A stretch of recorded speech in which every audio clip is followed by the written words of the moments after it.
O texto diz: não deixes que Satanás te deslumbre, pois desonrar a glória de Deus trará uma maldição fatal.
Segue um da capo de toda a primeira parte da área.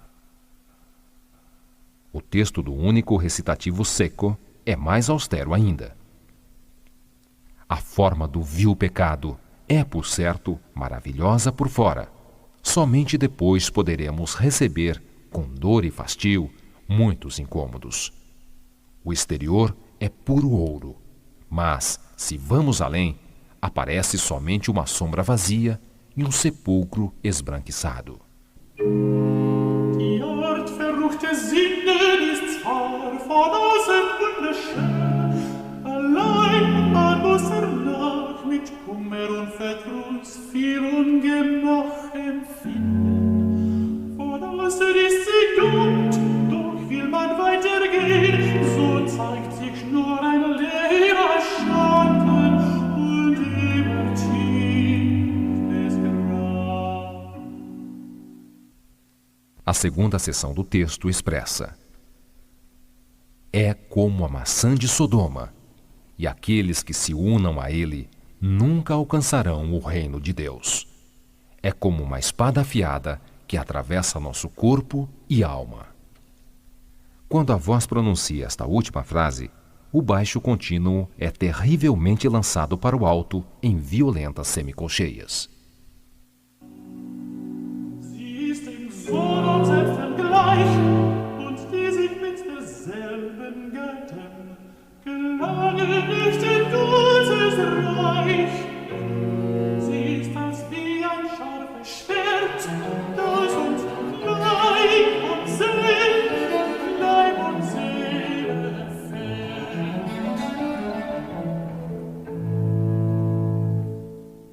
Esta cantata conclui com uma segunda área, notável pela densa textura polifônica de sua escritura a 4 partes, com um tema cromático combinado com um contratema animado, com as palavras: quem comete pecado pertence ao demônio.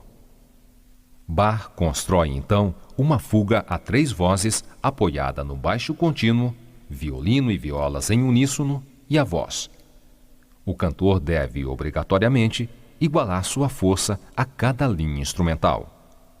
Para ilustrar o pecado, o primeiro motivo do tema fugado desce em semitons e o primeiro contratema é a alegoria do demônio que se retorce convulsivamente por intermédio das semicolcheias.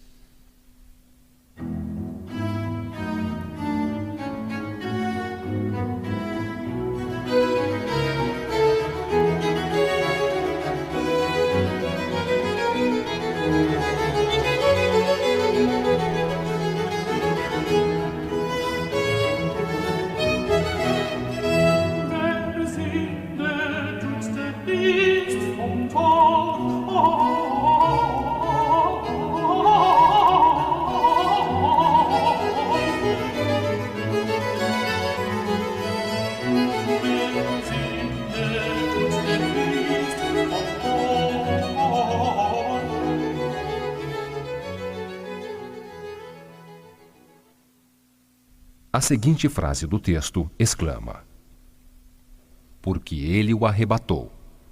Mas se resistimos com verdadeira devoção contra seus laços desprezíveis, em seguida se soltará deles.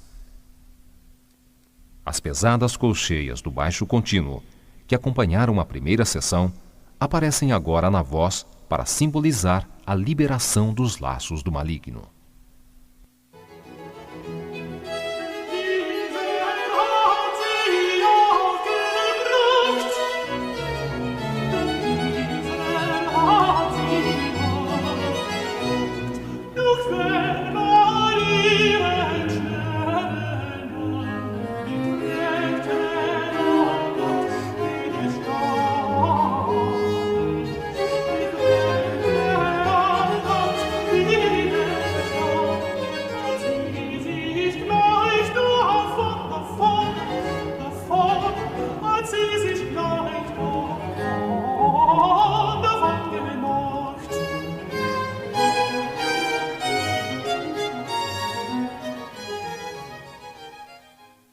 Numa terceira seção do Fugado, os motivos que ilustram a repetição do texto se intensificam.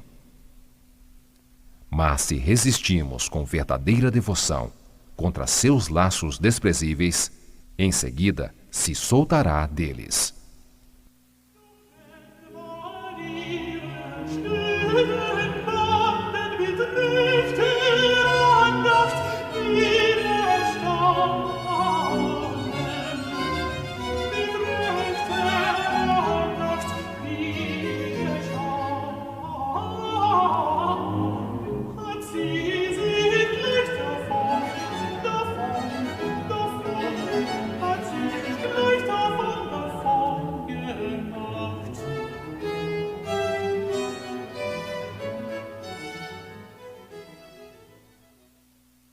Alguns estudiosos dizem que, pelo estilo de composição, esta cantata se assemelha ao motete Fürchte dich nicht, Não Temais, BWV 228, que poderia ter sido escrito mais ou menos na mesma época.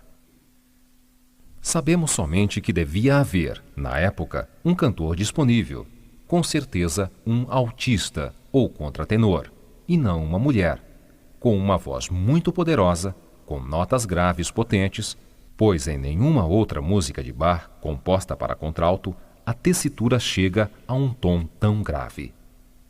O registro compreende desde um Mi por debaixo do pentagrama, na clave de Sol, até um Si bemol central.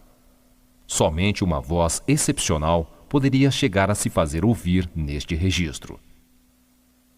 Escutemos, finalmente, a última seção da área, como uma recapitulação, onde o compositor retoma as ideias iniciais do Fugado.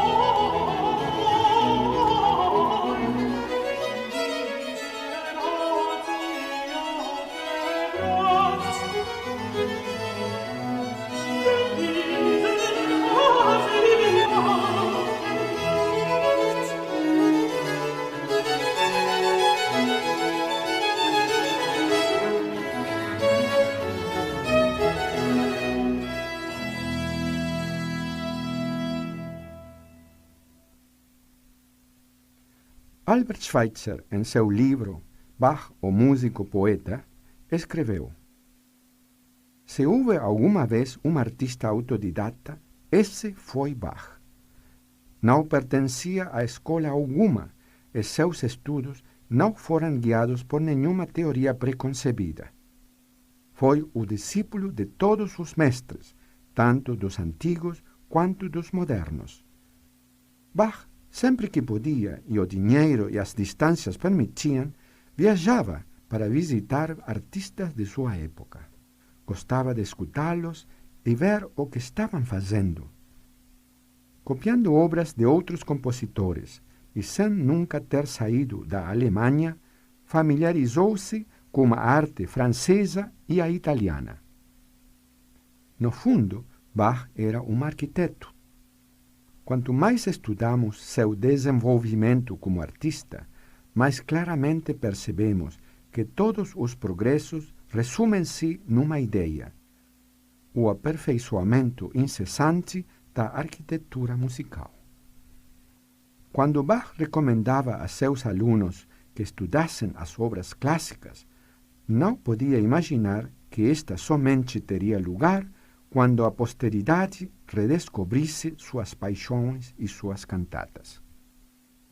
Fala-se que Brahms esperava com impaciência a aparição dos novos volumes da edição da Bach-Gesellschaft, antiga Sociedade Bach, fundada em 1850, e assim que as recebia, abandonava todas suas tarefas para estudá-lo, porque, segundo dizia, com esse velho Bach, sempre se tem surpresas e se aprende algo novo.